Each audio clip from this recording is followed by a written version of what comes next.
Give me a moment. All right.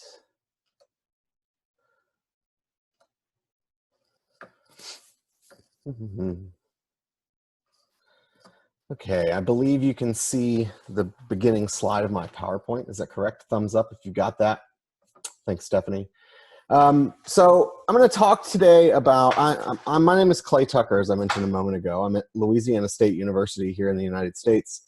And I'm going to talk to you about forming your own university SWS chapter, club, organization, whatever you might call it. And I am the Student Association chair. My job is to sort of keep in touch with any of our Student Association leaders right now at different universities. I also collate who we've got as student associations across the world now. It's kind of exciting to talk about where we can go with having our own organizations. We're also going to hear from another one of our organizations at the University of Illinois, from Sarah Johnson. What I really want to start off with is why you might want to do this. So the first reason is there's a really good opportunity to volunteer when you have your own chapter or organization. We talked about, I really liked the Women in Wetlands luncheon earlier, where the phrase micro volunteering was set out. And I think that's a really good phrase, because this isn't, when you start your own chapter or organization at your university, it's not something that's a full-time job for sure. And it's not even something that's going to be volunteering for hours and hours during the week. But if you can go pick up some trash, as you can see here in one of our Instagram images, the 5 of us went and picked up some trash at a local wetland, and we kind of had fun doing it. This was before COVID, so the 6-foot rule was not yet a thing, but this was a really good opportunity to volunteer. And so if you have this club or organization where you can get a group of people together, it's a great way to have some volunteer opportunities. And why not clean up the world while you're at it, especially a wetland? Another reason we really enjoy having our own club is by highlighting our research. So this is one of our SWS members here at Louisiana State University who does duck research in wetlands. And these are, she's standing in some of her prairie potholes in the Midwest, I believe the Dakotas. Yes, I believe so. And she's just doing some vegetation surveys. Having your own club and then having your own social media associated with that club makes it a great outlet to highlighting your own research. Obviously, this is a really cool picture to have shared for someone's research. And then another great reason to have your own club is, and again, to have that social media associated with the club, is that you can spread the good word of wetlands. So it's just another great point of solidarity to have wetland scientists together, spread ideas, share ideas, and then again, make them public to the world. All right, so that's a why, and now we can talk about how. So SWS has some requirements. Most of them are recommended requirements because they might be different for each university that you might be involved in.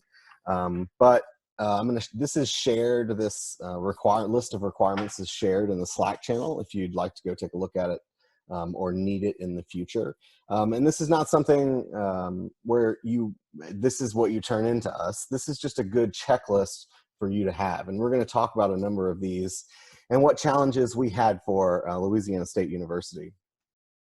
Essentially, you start with getting some people together, find an advisor. You'll need an advisor. Recruit some members, name your association. You'll also have to have some constitution and bylaws, which we'll talk about a little more in detail later, and then submit that for approval. So to go through sort of this requirements, I'd like to start with a case study from my campus organization at Louisiana State University. And just a really quick background, in the year 2013, Louisiana State University's SWS Club hosted a full-day symposium, so not unlike this virtual symposium that we're doing right now, but it was in person at the time. All LSU students, it was free to attend. It had a free lunch. It was from 8 o'clock in the morning to 5 o'clock in the afternoon, and then they went for a happy hour.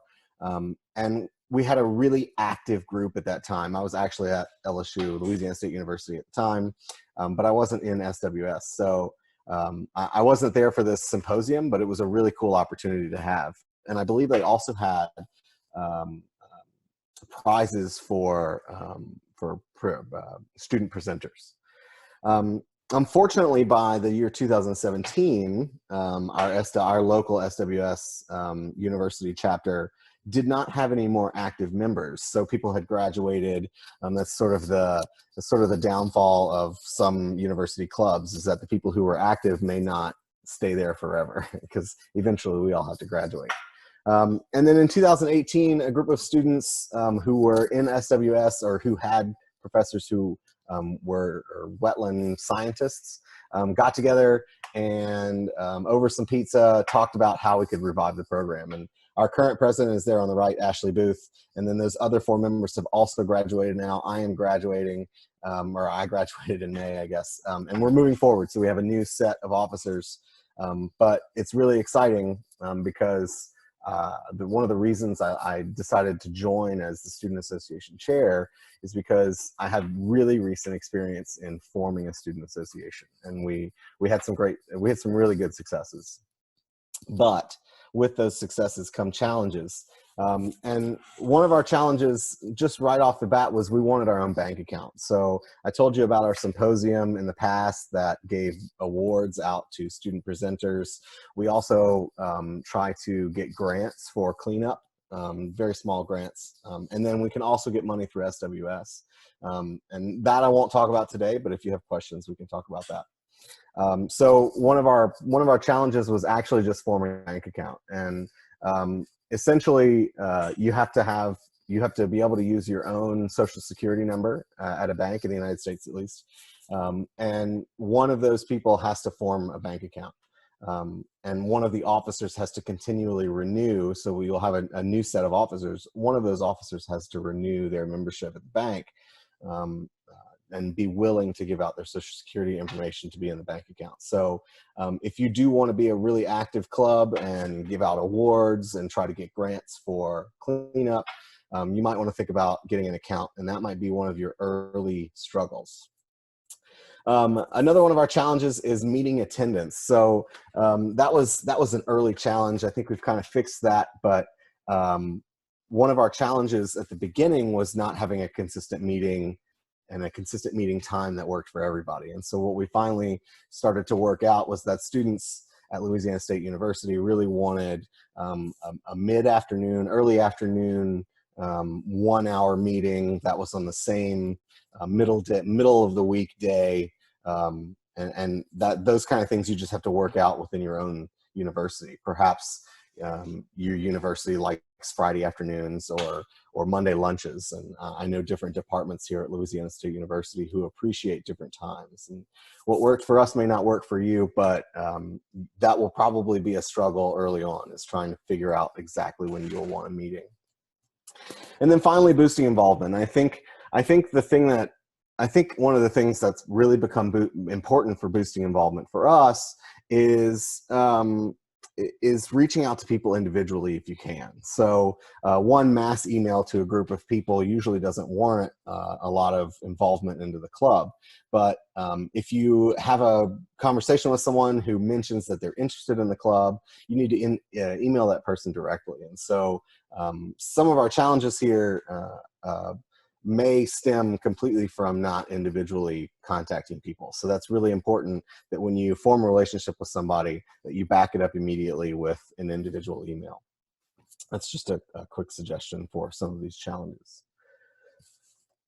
And of course, as I mentioned, we have some challenges, but we also have some really cool accomplishments. One of our goals every semester, a very simple goal, is to have at least one philanthropic event and one social event for our club every semester. So it's not too overwhelming. So we're not saying, oh man, each week we got to get together and watch a movie or talk about a paper or something like that. We set our goals very simple so that we can definitely meet them. And then if we have some extra on top of that, that's great, but we definitely want to meet these goals. And so on the bottom left there is an image where we shared, we have a large event here at Louisiana State University called Ocean Commotion.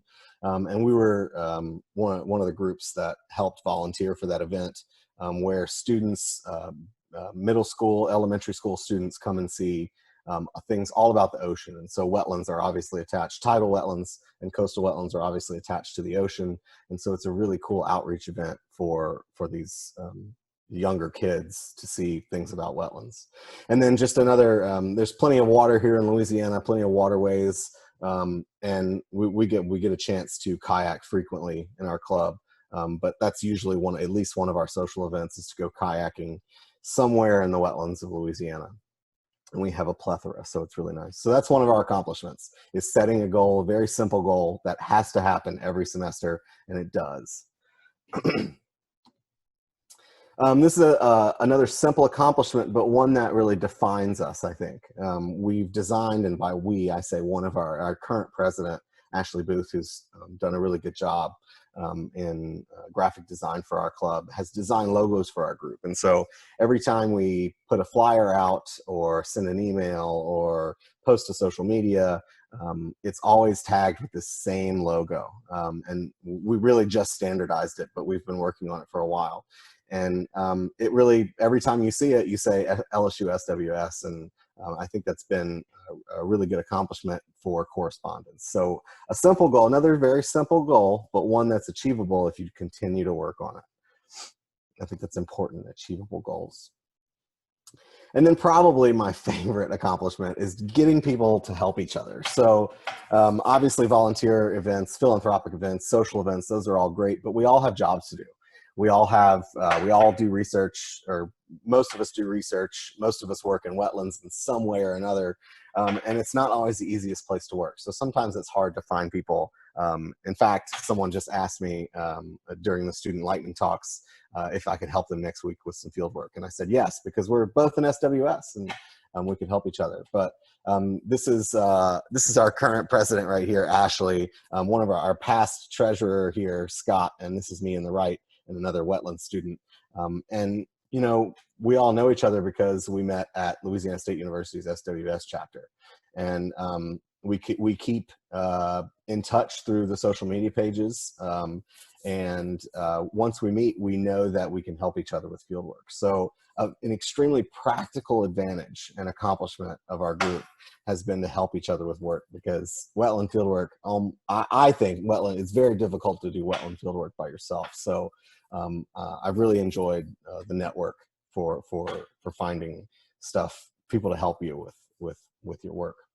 All right, so I'll give you a quick tour of our chapter, mostly in social media.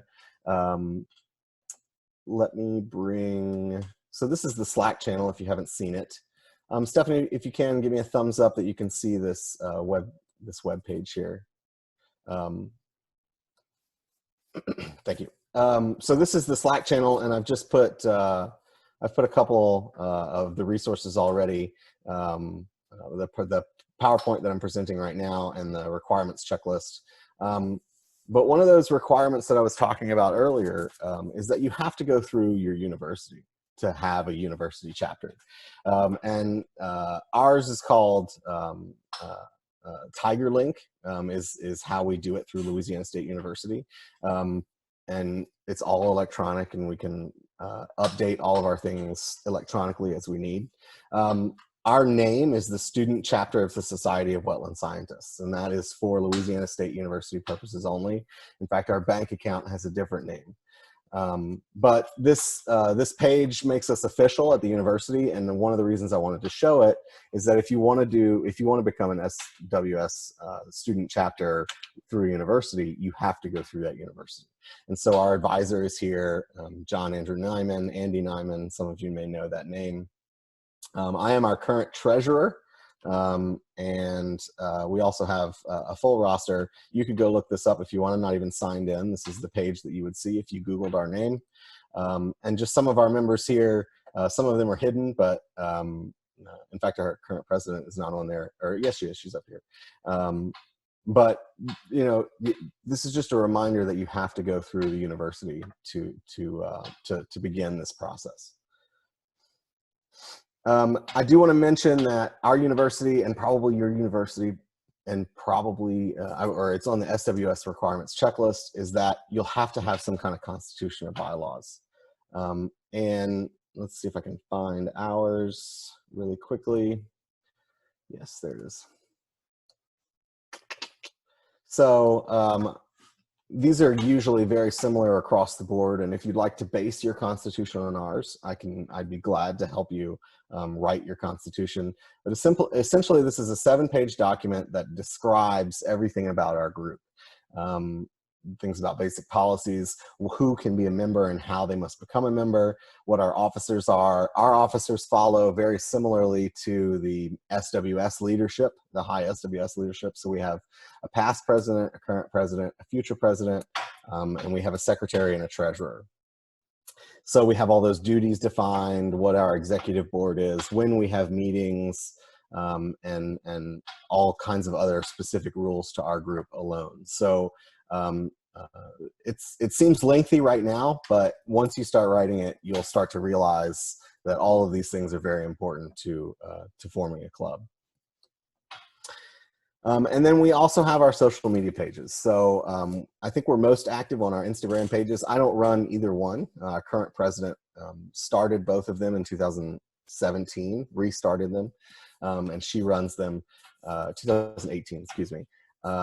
And you know, we just have some lovely pictures here on Instagram. We highlight each one of our officers and whether we have new officers, when we have philanthropic events.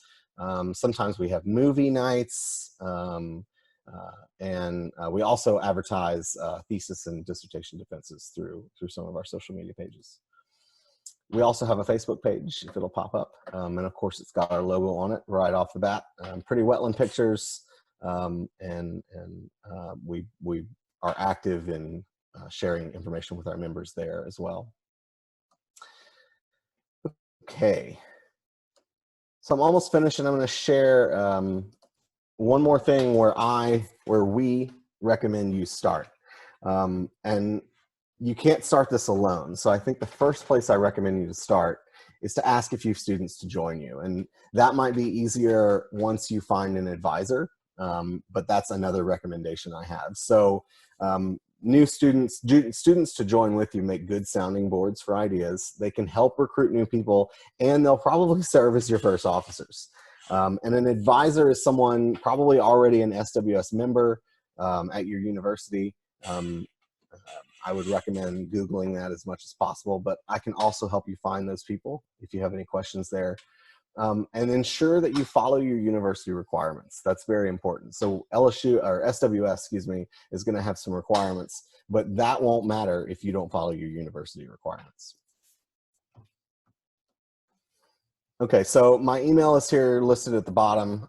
If you have any questions, again, please go to the Slack channel if you have further questions as well. I'm going to check those while Sarah presents sort of about their story at the University of Illinois. At the end of this, we'll have a question and answer until the end of the originally scheduled session. But I'm excited to see what people have to say on the Slack or in the chat. So I'm going to stop sharing my screen. Sarah, if you would like to share your screen, please let me know.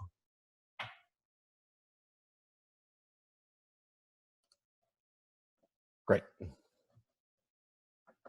Hi guys, how are you doing? Let me get this set up and then just make sure I've got everything going. Yeah, it looks great. Thanks. So hopefully you should be able to see my screen. I'm putting it into slideshow mode right now. So let's make sure that works too. There, awesome. Yeah, it looks great. Okay, can you guys see my video, hear my audio good? Yes. Great. Okay, so I'm not gonna repeat a lot because Clay covered a lot of really awesome and important things about how to make sure that you are following the rules when it comes to setting up your student chapter. But I think we can give a little bit of a unique perspective. We're a really new student chapter. We started in fall 2019 as the Society of Wetland Scientists Student Association at University of Illinois, Urbana-Champaign, which is in central Illinois. So not far from Indianapolis, maybe about an hour. Not many people have been to Champaign, Illinois. But it's a huge university. We have a lot of diverse departments. And so our student chapter is essentially based out of, one of our wetland labs in the Natural Resources and Environmental Sciences department on campus. And so I was kind of brought in, by the way, my name is Sarah Johnson, and I was brought in because I was asked to be a student representative for the Society of Wetland Scientists North Central chapter. So that's our kind of regional chapter under the Society of Wetland Scientists. And then that kind of led into discussion about starting a student chapter. And then as we discussed starting a student chapter, I came on as treasurer, and then our past president has since left the university. And so now I'm the new president of the student chapter. So my contact information is here at the bottom of the screen. You can follow our group on Twitter, on Facebook, on Instagram. We're kind of okay with keeping up with social media, but we also do have our own awesome logo that one of our students created for us. I love it so much. So here's a little glimpse into our student chapter. Again, we are a student association under the regional North Central chapter. But because we are a student chapter, like Clay had mentioned, we had to go through the university and set up a registered student organization. And that is what enables us to really take advantage of all of the things that the university has available to us as an organization. So not only do we have the support of, great groups like the student section of SWS, but we also have the support of the regional chapter of the students, or of the Society of Wetland Scientists. So that's kind of how we got started. NCC past president Julie Neesett approached us and said we should think about starting a chapter here on campus. And these are some of the amazing individuals, including both of our academic advisors, that really help create that stability that I think is really, really important in forming a student chapter. So of course, like Clay mentioned, there's a lot of turnover when you have students, undergrad or graduate students. And so it's really important to kind of have a home base, or to have a point of contact person for your organization. And so our academic advisors provide that for us by saying, we're going to be the ones who maintain this organization as our students come and go from the university.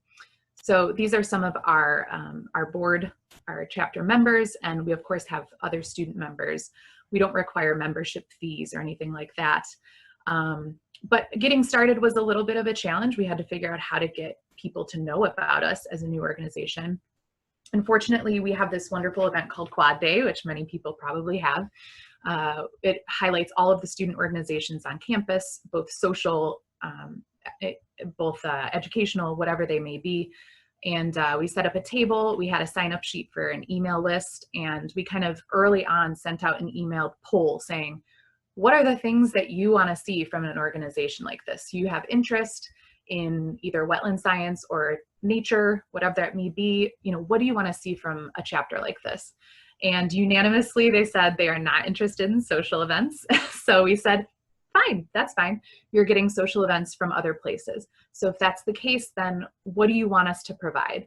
And it seemed like the majority of people wanted professional development. They wanted volunteer and educational opportunities.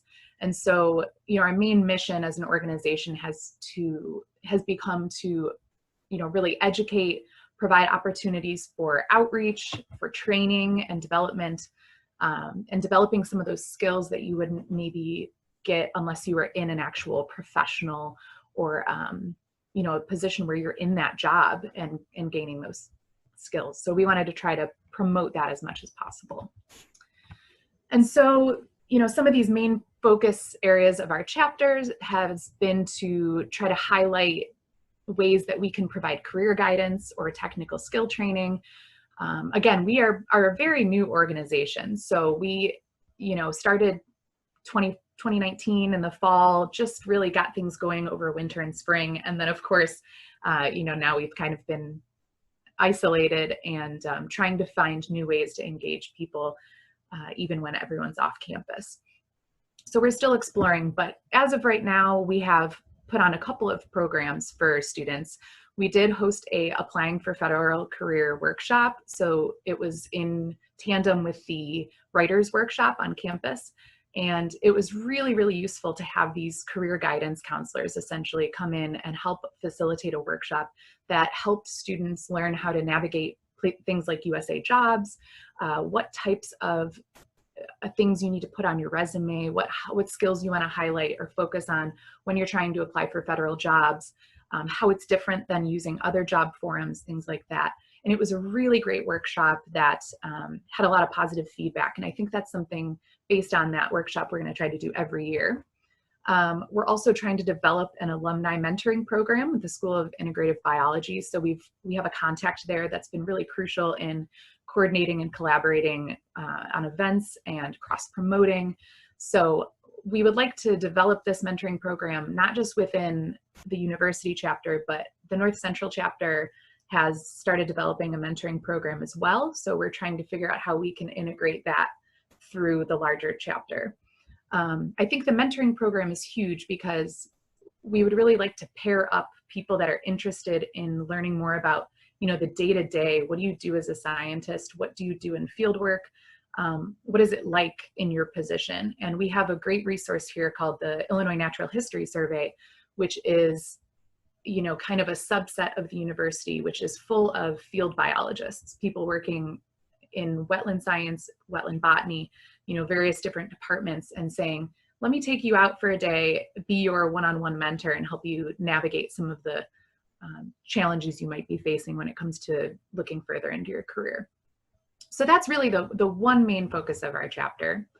Another focus of our chapter is providing these educational opportunities that are, of course, also enjoyable and fun and get you out in nature and seeing some of the local wetlands. The central part of Illinois used to be pretty much 100% wetlands, a lot of forest land also that is mostly converted to agriculture now.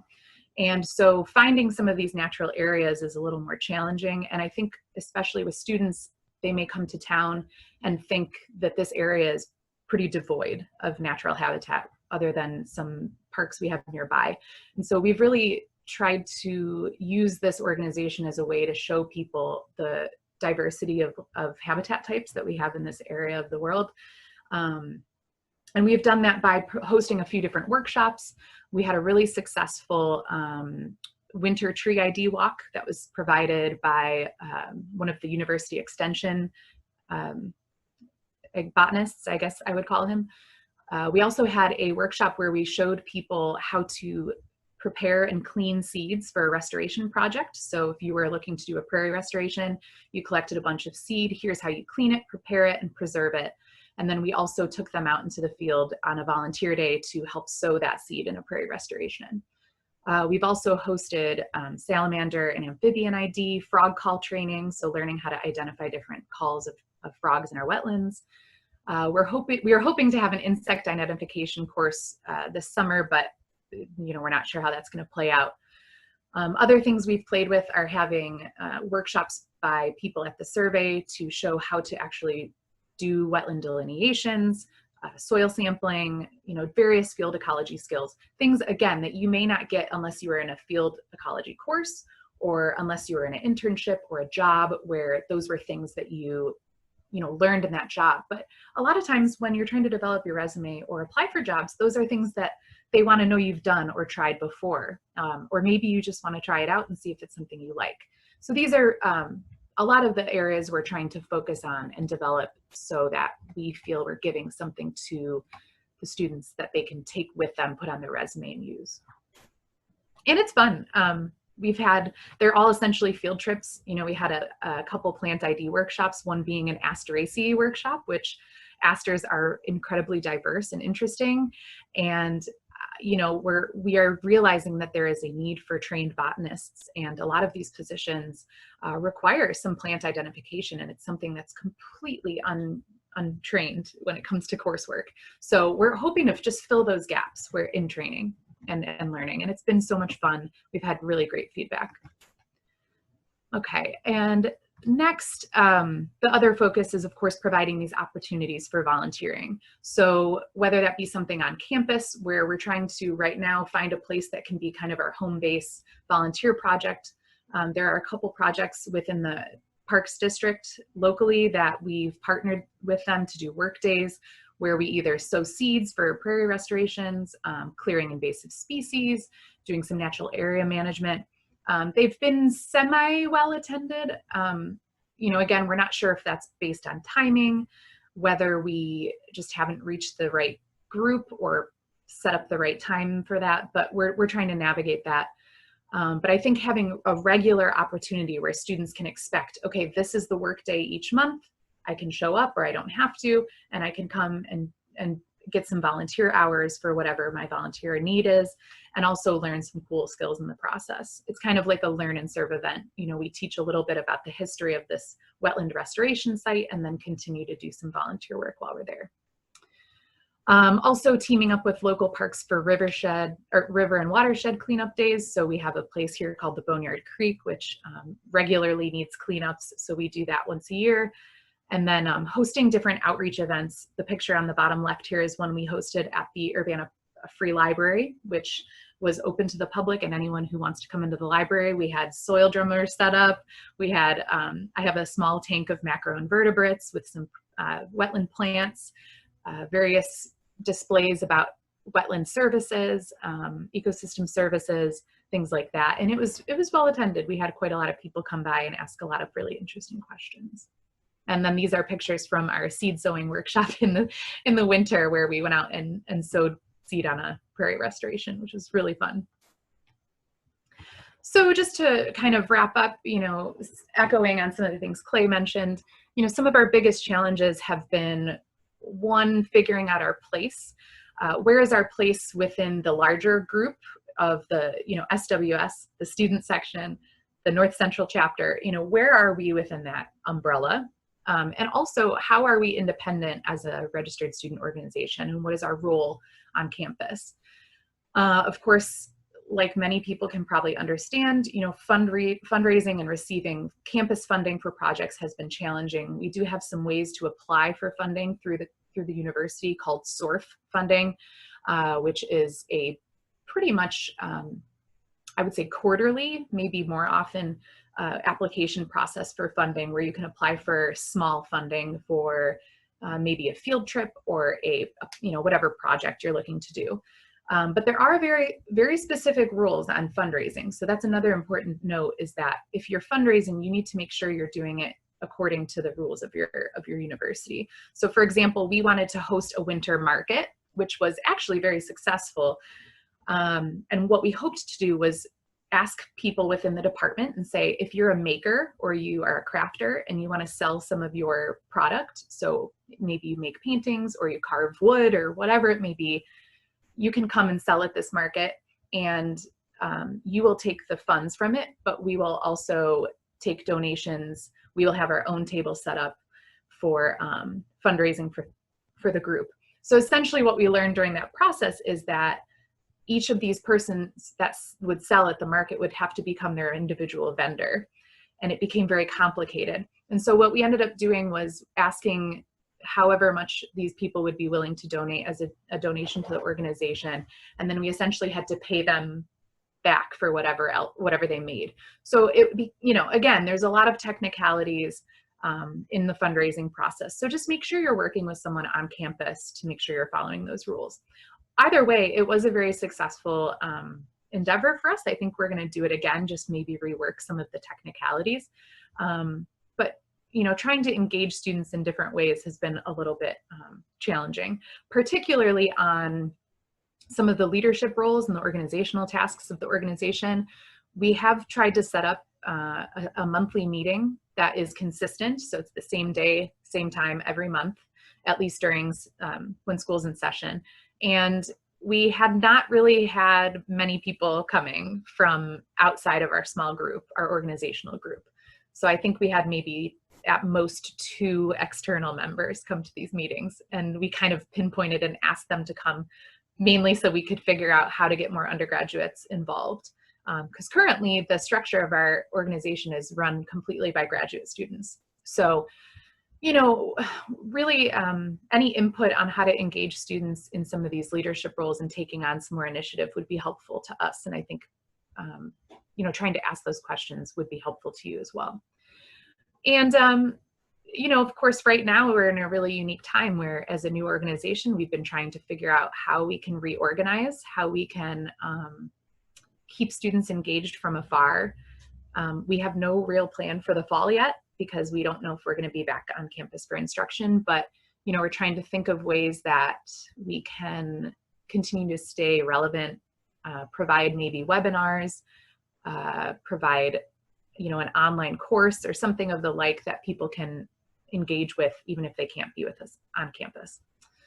So those are some of the challenges we've faced, but of course there's also a lot of accomplishments. I think some of the things we've done really well in the first year of being an organization is learning how to take advantage of some of the outreach opportunities to boost our visibility on campus. So some of those that we've been able to engage with have been, of course, Quad Day that, like I mentioned, huge undertaking. There's so many organizations on campus, it's absurd. There's an organization for anything you can think of. So how do we become important amongst all these other organizations? So we set up at Quad Day, we set up at World Water Day and had some demonstrations there. We also had this Explore ACES, which is the Agriculture and Consumer Economics school on campus, and basically just it was for younger high school students saying, here's some of the things that we do as a department, maybe this interests you. So I think it's important to look outside of the university and the university population. You know, all of our events are open to the public and to the community. So there's certain things that we say are guided for certain ages, but they are specifically for either students or they're welcome, you know, anyone from the public is welcome to come. And I think that's, you know, been really good for our organization to keep it or to allow it to be not just for students, because we've allowed master gardeners to come, members of the Central Illinois community that want to do restoration projects, things like that. It's been really good to expand that community. Also, working with other student chapters to collaborate has been huge because, you know, we don't want to repeat the wheel. We don't want to do the same thing over and over again that other people are doing. So we've recognized that there are multiple organizations on campus, like the Red Bison Rain Garden, which is a huge rain garden on campus. Maybe we can work with them and do a volunteer work day. Working with people that are skilled in various organizations, like the Writers Workshop that ran our Federal Jobs Workshop, working with the Wildlife Society on campus for different workshops, and you know, having other people of expertise do those workshops that maybe we aren't experts in. That's been huge. Also, one thing I'm really proud of from an organizational aspect is creating a central repository that is virtual and accessible for everyone that's within the group to access. So that means any important RSO documents, any important, like you said, chapter bylaws or governing documents, listservs of anyone who is on our contact list, anyone who is a student member. You know, having a central repository, which we have in the form of a Google Drive, is super important. So we have a separate email account that has its own login, which isn't tied to a certain person or individual. And then within that Google, you know, Gmail account, we have a G Drive that is specific for our organization. It has a repository for all of our photos, attendance numbers for all of our events, you know, things that many people don't like to do, but are actually really important from an organizational standpoint to create, you know, that transparency and procedural aspect to new leadership. So when you're a new person coming in, you're not going to be completely starting over and, you know, be blindsided by unknowns. You know, there's a structure, there's an organization, and there's a place where you can go for all of those resources. So it's not as fun as some of the events, but it's a really important aspect. And I don't think I can highlight that enough, that, you know, if you want to keep an organization going and you want to keep it going long term, you have to have those things in place, and you have to make it aware, make your advisor, academic advisor, whoever, aware of that, so that they can continue to help facilitate new people coming onto the board. And then, of course, you know, every program we've had for the most part has been incredibly successful. And that's thanks to the people in our group that have helped organize, publicize, you know, whatever that may be. You know, maintaining that really good network of people within our group has been very important. So hopefully in the future, you know, we're planning to continue to work more with the student section to try to figure out what needs and goals are and how we can work together. Try to keep engaging in students, working with the overseeing chapters like North Central chapter to get that support and guidance we need. Continue to create funding opportunities, conference opportunities. You know, for example, being part of the Society of Wetland Scientists North Central chapter, I was able to apply for a free, I'm blanking on the word, when you pay to go to a conference.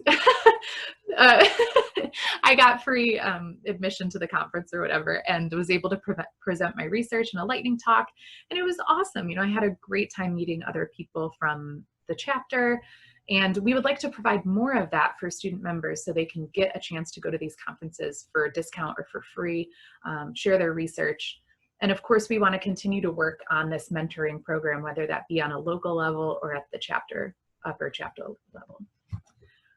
So just some quick recommendations, you know, follow those university guidelines, find a regional chapter of SWS that you can get support and guidance from, whether that be your regional chapter or the student section. You know, use those as a tool for getting what you need to create a successful organization. Really understand the community that you're representing. Does that include just students? Does it include the larger community? And what are the pros and cons of both of those options? Is it more undergraduates? Is it more graduate students? What are the wants and needs of them? Are we providing social events and they don't even want social events? Is that why we're not having good attendance? You know, trying to understand those dynamics and seeing what works, seeing what doesn't work, and tracking the attendance for all of your events, I think, is very helpful, because if you are seeing continuously that you are not getting volunteers for work days, maybe you need to rework that and don't keep trying things that don't work. You know, put it on the sidebar and come back to it later.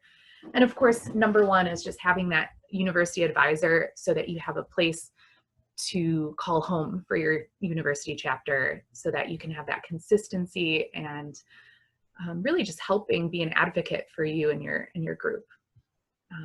So yeah, with that, if you guys have any questions, I'll go to the first slide again, just so you can see my email, which is sarahaj@illinois.edu. And don't be afraid to reach out or ask any questions. Thank you very much, Sarah. That was almost intimidating. You'll do so much cool stuff. That was awesome. That was awesome. Thank you. Yeah, absolutely. Yeah, I'm going to encourage everybody to continue on the Slack channel as well. We're about to end our session. If you write down Sarah's contact information really quickly. I do want to clarify two things really quickly. One, as the Student Association Chair for the student section, I have no power to create a new group for you at your university, or student association at your university. But I do want to, I'm going to include some resources in the Slack channel so you know who to formally contact. But I am glad to help you get yourself ready for that contact. Sarah, can you do me a favor and stop sharing really quickly? Sarah, too, I'm going to point you to the Slack channel as well if anybody has questions for you. So I just want to share. I have access to it, so yeah, feel free to reach out. Fantastic, fantastic. I just want to clarify one other thing before we go today. So different universities require different namings and stuff like that. So ours at Louisiana State University, its name is Student Chapter, but really we're a student association when it comes to the SWSIs. And just as a point of clarification, chapters in SWS are really geographically based. So around the world, in the United States, Louisiana State University is part of the South Central chapter. And then SWS also has sections. So today you're attending a virtual conference for the student section. Usually sections are more disciplinary based. We also had a luncheon with the women in wetlands earlier today. So we might have requirements for the university in terms of naming, but we are formally a university or a student association through the SWS. And I want to thank a couple of our executive board members who noted that earlier. There are some, I'm going to post this link to the student section for the SWS online, and there are membership guidelines posted there. And if you have any really formal questions that you can't ask me, our Secretary General Leandra Cleveland will answer some of those questions. So I'm going to stop sharing again. In a moment, I believe we'll have coffee with, I don't know if I'll have coffee, but we'll have some coffee with our student section. But I want to thank everybody who attended, thank everybody who commented, and let's please keep the story going on Slack if you have any more questions. Thank you very much, Sarah. Bye. Thanks, Thank you everyone. for having me. It was great. Have a good time. Absolutely. Absolutely. Thank you.